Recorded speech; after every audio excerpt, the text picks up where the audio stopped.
and the power diminishes. Your words are like lifting that lid. Consider this. Have you ever noticed how the most powerful people rarely speak of their plans? They move in silence, like great ships in the night, revealing their presence only after they have reached their destination. This is not coincidence, this is law. Let me share an experience that will illuminate this truth. A young man came to me bursting with excitement about his new business venture. He could hardly contain himself, telling everyone he met about his plans, his strategies, his expected success. I took him aside and said, "My friend, you are spending your fortune before you have earned it." He looked puzzled, so I explained, "Every word you speak about your venture is like spending spiritual currency. You are broadcasting your energy instead of building it. Enter into the silence and let your success do your talking." You see, my beloved friends, there is a spiritual principle at work here that few understand. When you speak of your desires, you are actually creating resistance to their manifestation. It's as if the universe itself has a law of inverse proportion. The more you speak of a thing, the less likely it is to manifest. This is why Scripture tells us, "Be still and know that I am God." Notice it doesn't say talk about being still or tell others about your knowledge. It says simply be still. Let me share something profound about this law that few understand. The power of silence is not in what it doesn't do, but in doesn't. Silence builds, silence accumulates, silence magnetizes. When you maintain perfect silence about your desires, you create a vacuum that the universe must fill. Consider the process of gestation. Does a pregnant woman need to announce her condition? No, the evidence will manifest in due time. Your desires, your ambitions, your dreams are spiritual pregnancies. They require the same sacred silence for proper gestation. Here's another vital aspect of this law. When you maintain silence about your desires, you eliminate all opposing forces. Think about this. How can anyone oppose what they don't know about? How can doubts arise about what hasn't been spoken? How can negative opinions form about what remains unannounced? Let me share another experience.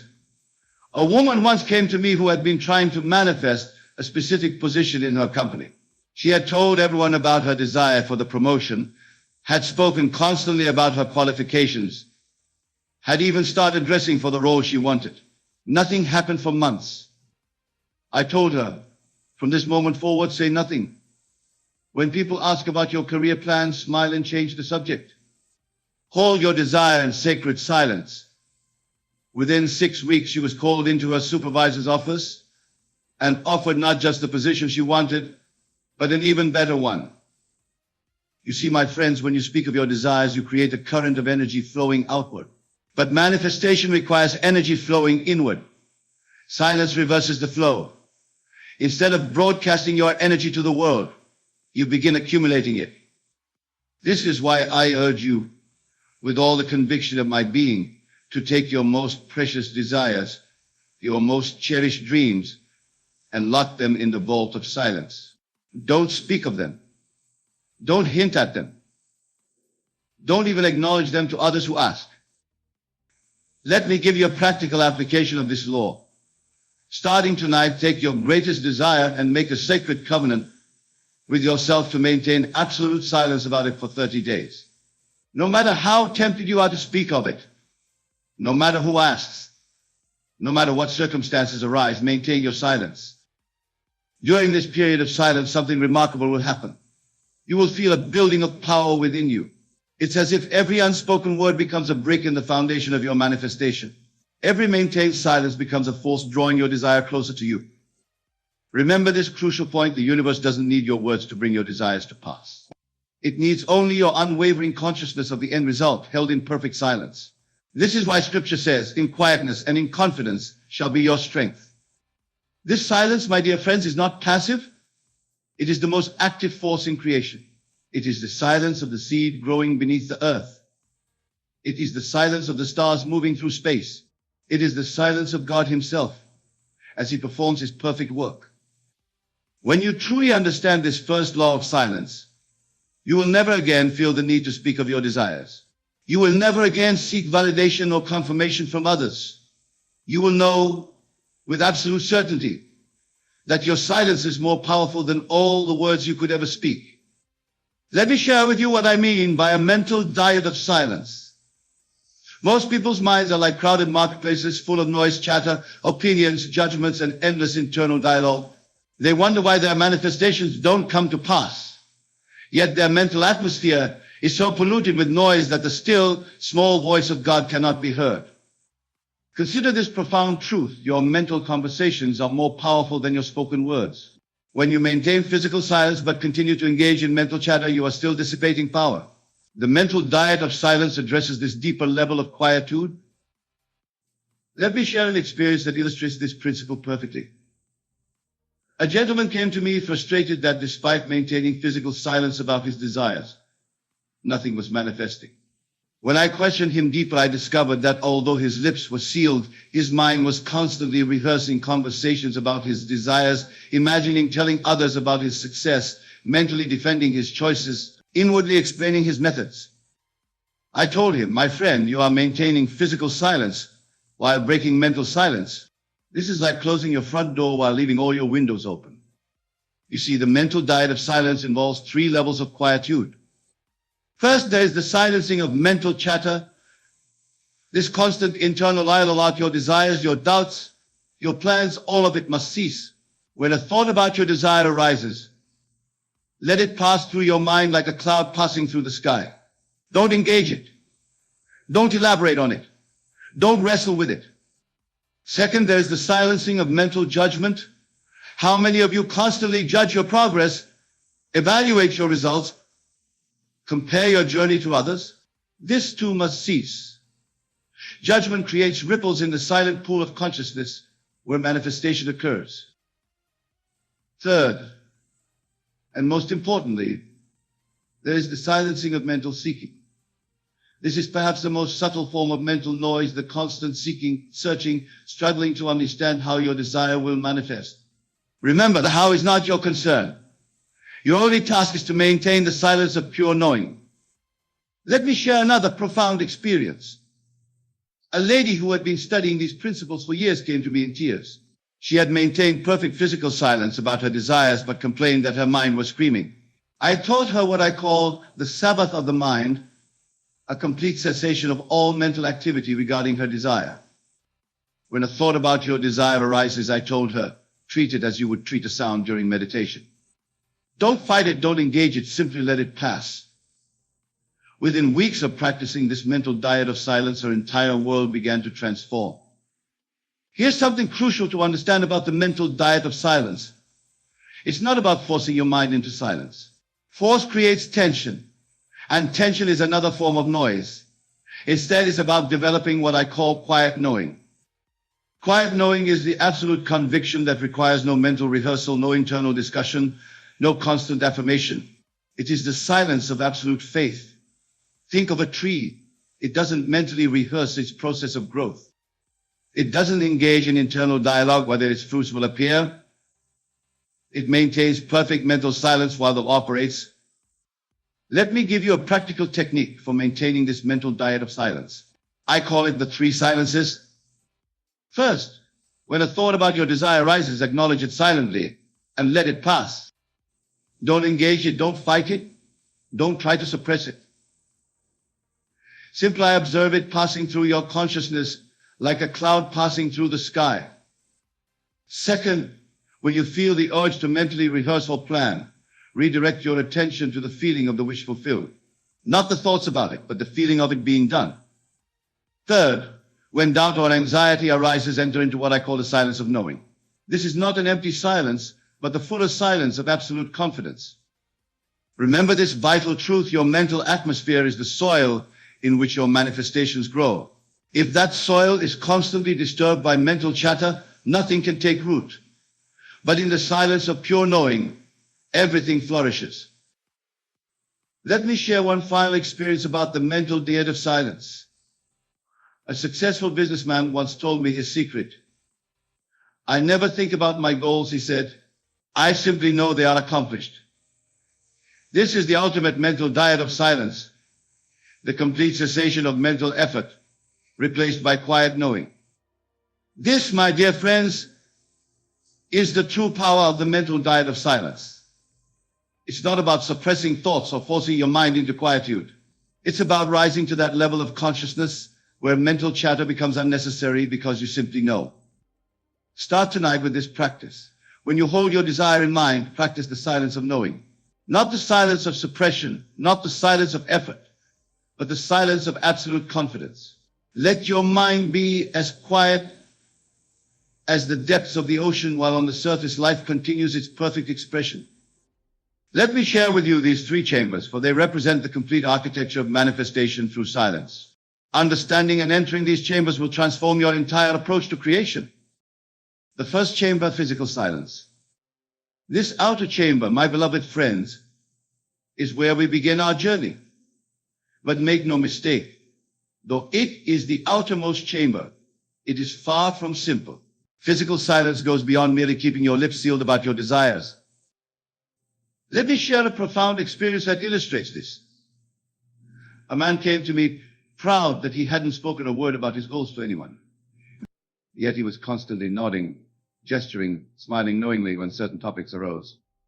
His body was speaking what his lips were not. I told him, my friend, true physical silence includes the silence of the entire body. You see, physical silence encompasses every aspect of your outer expression. Your facial expressions, your gestures, your knowing looks, all must maintain the silence. Even your actions must not betray your intentions. This is why Scripture says, let your moderation be known unto all men. The second chamber, mental silence.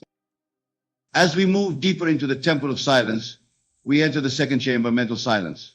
This chamber is far more challenging than the first, for here we must silence not just our outer expression, but our inner dialogue.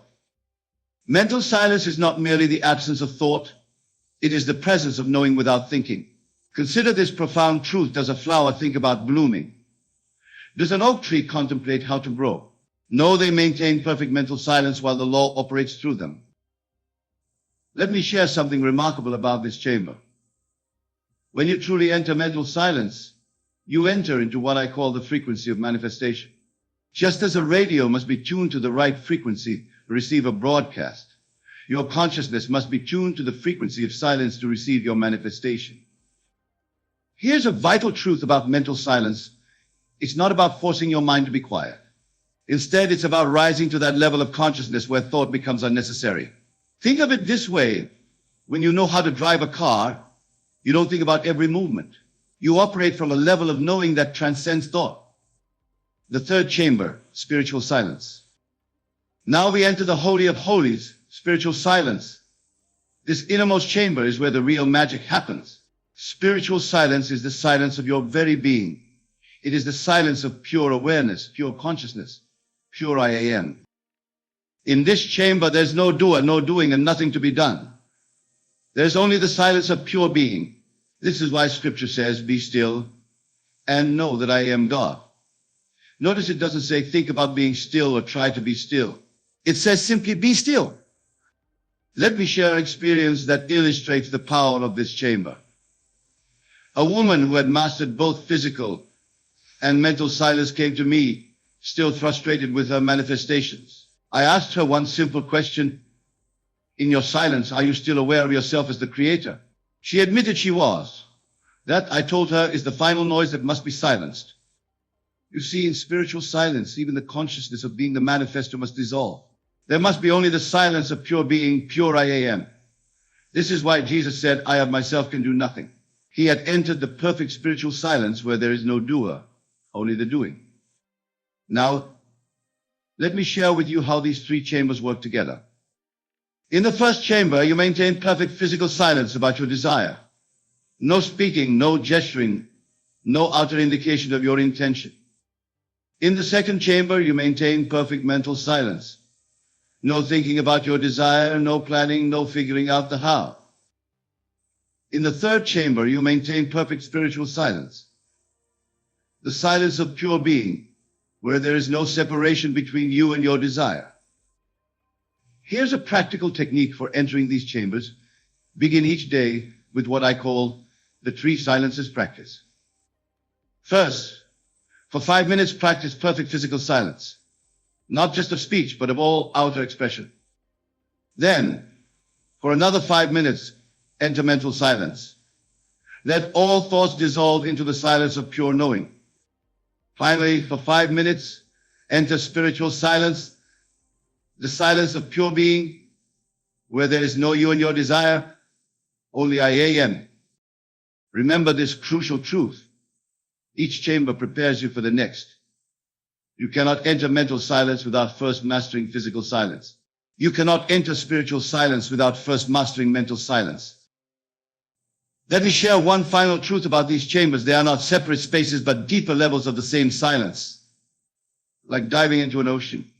Each chamber takes you deeper into the silence of pure being, purish and pure I am. Start tonight by entering these chambers consciously. Begin with physical silence, deepen into mental silence, and finally rest in spiritual silence. For in that ultimate silence, all things are possible. All things are accomplished. All things are done. Let me share with you the exact methods by which you can harness this silent power. For knowing without practicing is like having a map, but never making the journey. The practice of silent power consists of specific techniques that, when properly applied, will revolutionize your ability to manifest. The silent hour. First, let me introduce you to what I call the silent hour. This is not merely 60 minutes of not speaking. It is a sacred practice that will transform your consciousness. Let me share with you exactly how to implement this powerful technique. Each day, preferably at the same time, you must set aside 1 hour for absolute silence. During this time, you enter what I call the chamber of silent power. Let me share an experience that illustrates the importance of this practice. A successful businessman once came to me, claiming he had no time for such practices. I told him, my friend, you have no time not to practice this. Within 1 week of implementing the silent hour, his entire business transformed. Why? Because in silence, we tap into the very power that runs the universe. Here's how to practice the silent hour. First phase, 20 minutes, physical stillness. Sit in absolute stillness. Not a finger should move, not a muscle should twitch. This physical stillness is the foundation of silent power. Remember, as without, so within. Second phase, 20 minutes, mental stillness. Allow your mind to become as still as your body. Don't fight thoughts. Simply observe them dissolving into silence, like waves settling into a calm sea. Third phase, 20 minutes, spiritual stillness. Enter into what I call the silence of being. This is where you cease to be a person practicing silence and become silence itself. The silent assumption. Next, let me share with you the practice of silent assumption. This is perhaps the most powerful technique I can give you for manifestation through silence. Here's how it works. During your silent hour, after achieving physical and mental stillness, you must enter into what I call the state of silent knowing. This is not visualization.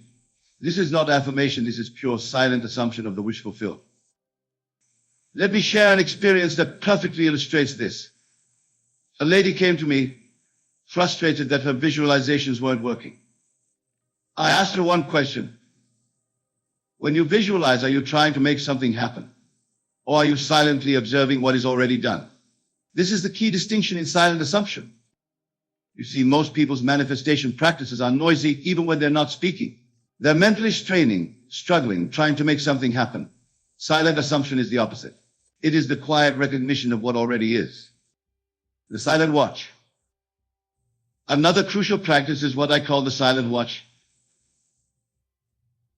This is the art of maintaining silence, not just during your dedicated practice time, but throughout your daily activities. Here's how to implement it. Throughout your day, whenever your desire comes to mind, practice what I call the silent response. Instead of engaging with thoughts about your desire, simply respond with silent knowing. This is not suppression. It's elevation to a higher level of consciousness.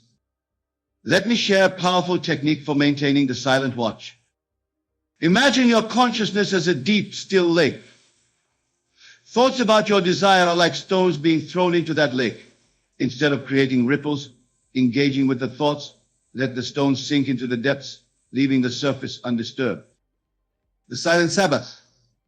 Perhaps the most powerful practice I can share with you is what I call the silent Sabbath. One day each week, maintain complete silence about your desires, not just external silence, but complete inner silence as well. This practice is based on a profound spiritual law. Just as the physical world has a rhythm of activity and rest, so too does manifestation require periods of complete silence. Here's how to practice the silent Sabbath. Choose one day each week where you will maintain complete silence regarding your desires. On this day, not only do you not speak of them, you don't think of them, you don't plan for them, you don't even acknowledge them. This is true spiritual rest. Let me share something remarkable about this practice.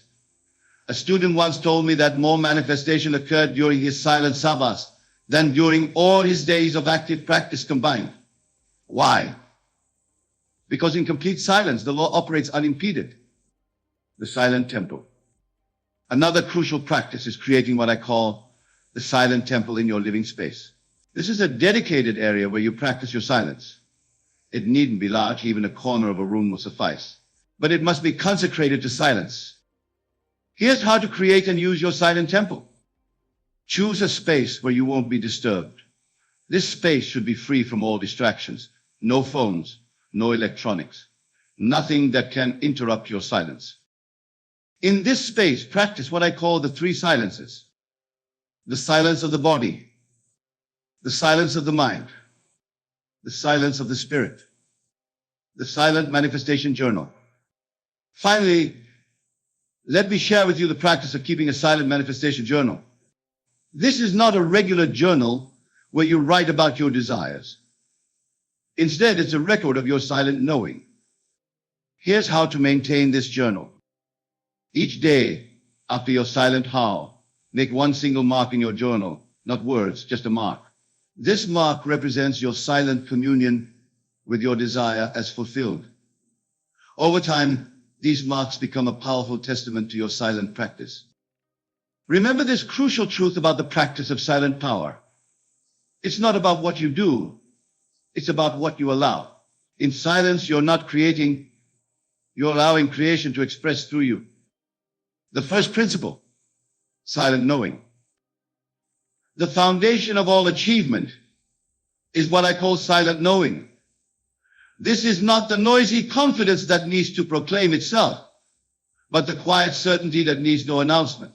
Let me share an experience that perfectly illustrates this principle.